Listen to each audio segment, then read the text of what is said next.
Assalamualaikum warahmatullahi wabarakatuh dan salam sejahtera.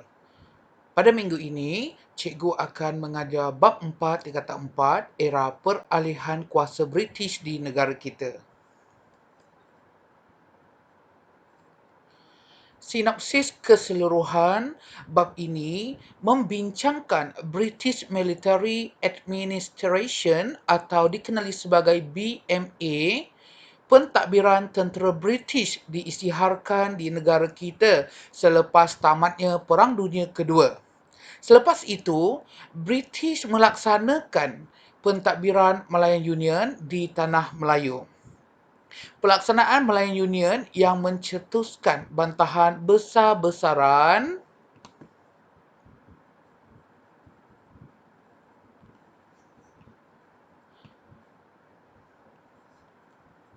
daripada penduduk tempatan menyebabkan British menggantikan dengan Persekutuan Tanah Melayu 1948. Di Sarawak, Charles Vandenbroek bertindak menyerahkan Sarawak kepada kerajaan British. Tindakan beliau mencetuskan reaksi yang menyokong dan menentang daripada penduduk tempatan. Majoriti penduduk Sarawak menentang penyerahan Sarawak kepada British. Keadaan ini berbeza di Sabah kerana British berjaya mengambil alih Sabah daripada Syarikat Borneo Utara atau dikenali sebagai SBUB tanpa sebarang penentangan. Apa itu British Military Administration ataupun BMA? BMA di Tanah Melayu bermula pada 12 September 1945 setelah tentera Jepun menyerah kalah. BMA merupakan pentadbiran tentera yang diletakkan di bawah arahan Lord Mountbatten, iaitu pemerintahan tertinggi tentera persekutuan di Asia Tenggara pada tahun 1943 hingga 1946. Perancangan bagi hal ehwal awam di Tanah Melayu dilakukan oleh Timbalan Ketua Pegawai Hal Ehwal Awam, Brigadier General Halsey Whelan. Tugas BMA adalah untuk mengembalikan kestabilan dan memulihkan kepercayaan rakyat. Cik ulang semula, tugas BMA adalah untuk mengembalikan kestabilan dan memulihkan kepercayaan rakyat. Kenapa mengembalikan kestabilan dan keamanan?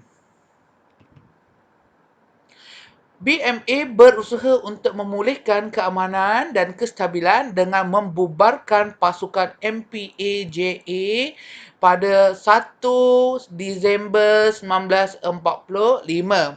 BMA mengarahkan semua senjata diberikan kepada mereka semasa pendudukan Jepun dahulu dikembalikan. BMA gagal mengumpulkan semula senjata tersebut. BMA juga gagal membanteras kegiatan jenayah, keganasan, kongsi gelap dan masalah ketegangan kaum.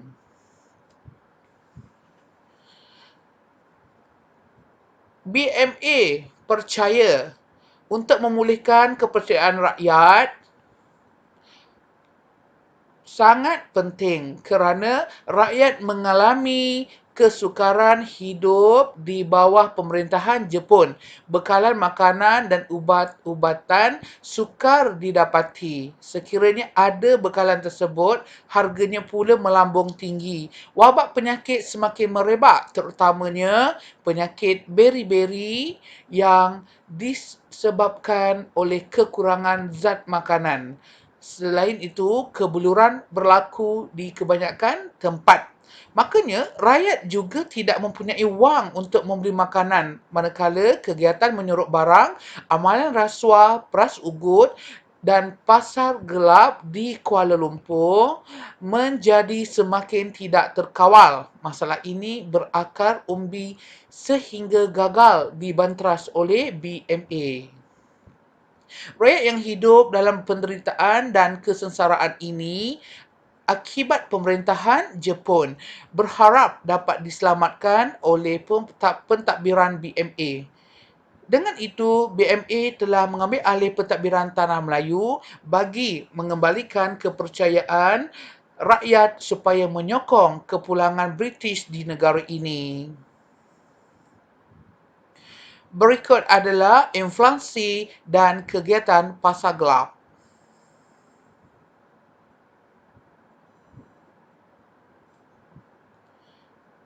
Baiklah, British berharap pemulihan sosioekonomi akan memulihkan kepercayaan rakyat. BMA berusaha untuk memulihkan ladang getah, lombong biji timah serta membaiki prasarana dan kemudahan kesihatan yang dimusnahkan oleh tentera Jepun. Namun begitu, BMA menghadapi kesukaran untuk membawa masuk jentera, alat ganti, mesin dan teknologi yang menyebabkan sosioekonomi sukar dipulihkan. Walaupun BMA berusaha untuk memulihkan kekacauan, rakyat hampa dengan ketidakupayaan BMA menangani masalah yang dihadapi mereka. Kegagalan pentadbiran British memberikan kesedaran kepada kita supaya sentiasa bersikap waspada dan tidak mudah mempercayai kuasa asing. Hal ini jelas berlaku apabila BMA gagal melaksanakan tugasnya ketika penduduk tempatan mengharapkan bantuan.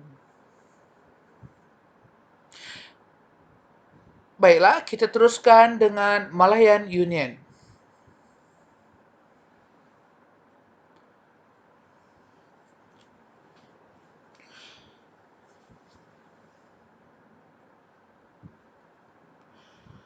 Sejak tahun 1874, British sememangnya menjalankan dasar menerima negeri-negeri Melayu, raja-raja Melayu dan orang Melayu sebagai pemilik tanah Melayu. Tambahan pula, British juga menerima dan mengakui bahawa istiadat Melayu, agama Islam dan bahasa Melayu sebagai budaya tanah Melayu. Akan tetapi, British telah memperkenalkan Malayan Union pada tahun 1946 di Tanah Melayu bertujuan untuk menghapuskan negara dan bangsa yang telah dibina sejak zaman Kesultanan Melayu Melaka lagi.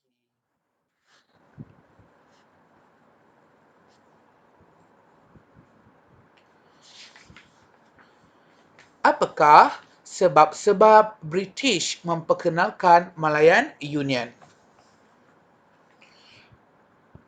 Di sini ada 5 kata kunci, iaitu yang pertama sedia, yang kedua licin, yang ketiga jimat, yang keempat bangsa dan yang kelima adalah kawal.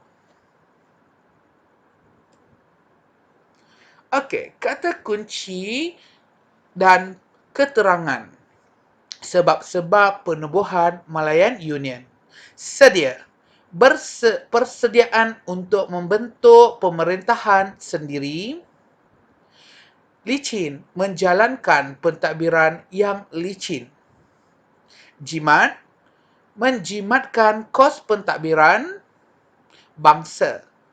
Membentuk sebuah bangsa Malayan Union supaya golongan imigran melupakan negara asal mereka dan menumpukan taat setia kepada Malayan Union. Kawal. Mengawal kuasa politik orang Melayu. Berikut adalah latihan. Apakah sebab-sebab British memperkenalkan Malayan Union? Berdasarkan pernyataan cikgu sebentar lagi, para pelajar harus mendengar supaya menjadi panduan untuk membuat latihan.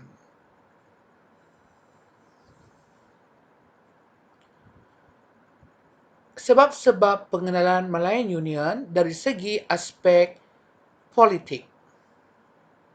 Menyediakan tanah Melayu ke arah pemerintahan sendiri, mengawal kuasa politik orang Melayu, menjimatkan kos pentadbiran kerana sebelum Perang Dunia Kedua, tanah Melayu terbahagi kepada 3 unit pentadbiran yang berbeza iaitu Negeri-Negeri Selat, Negeri-Negeri Melayu Bersekutu, Negeri-Negeri Melayu Tidak Bersekutu.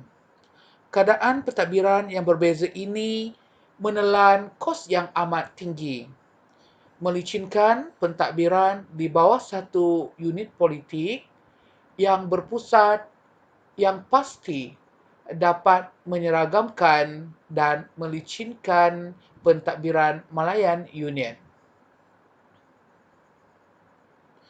Dari segi ekonomi, menjamin kepentingan ekonomi di tanah Melayu berterusan.